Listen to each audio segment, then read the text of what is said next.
Video आप देख लीजिए कि यहाँ पर अपने आप को धर्म गुरु बताने वाले लोग रक्षा के नाम पर किस तरह आपको बेवकूफ़ बना रहे हैं।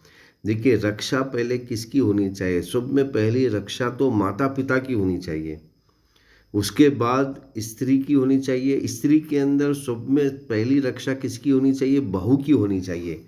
लेकिन आज जो अपने आप को हिंदू समाज कहता है, उसके अंदर ज़्यादातर लोग बूढ़े माँ बाप को बच्चे खुद लेके जाकर आश्रम में छोड़ देते हैं या फिर ओल्ड एज में छोड़ देते हैं।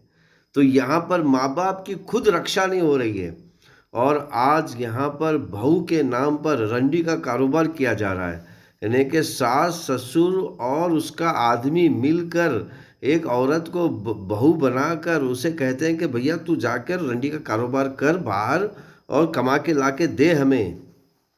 यानी कि कमा के ला के देना है, बल्कि तेरी कमाई तू अपने मर्जी से नहीं खर्चा कर सकती। तो यहाँ पर रक्षा क्या? रक्षा देखो, गौ रक्षा की होना चाहिए, ठीक है। लेकिन क्या माँ बाप की रक्षा नहीं होनी चाहिए या बहू की रक्षा नहीं होनी चाहिए? हम्म यानी कि माँ बाप की रक्षा ही नहीं होनी चाहिए। देखिए, पहले आप वीडियो सुनिए, उसके बाद फिर मेरे लेक्चर को आप समझेंगे। देश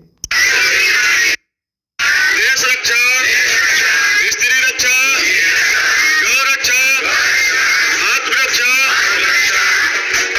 के लिए देखिए, उन्होंने कहा कि देश रक्षा, हाँ, यानी कि क्रिमिनल एक्टिविटी नहीं होनी चाहिए, देश की रक्षा करनी चाहिए, है ना।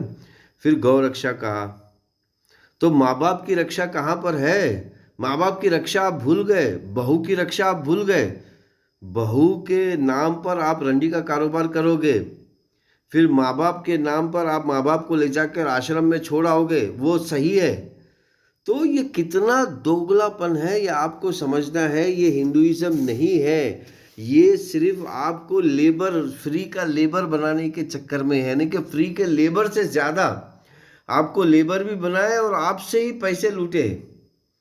ये इस तरह का चक्कर है, आपको समझना है। अगर आप देखिए, सनातन धर्म में ही कामयाबी है और आपको सनातन धर्म पढ़ना है तो आपको खुद अपनी आंखों से भगवत गीता, वेदा पुराना, उपनिषद पढ़ना होगा। वरना आपको चालाक लोग, आपको ये लोग अपने स्वार्थ के लिए यूज़ करेंगे।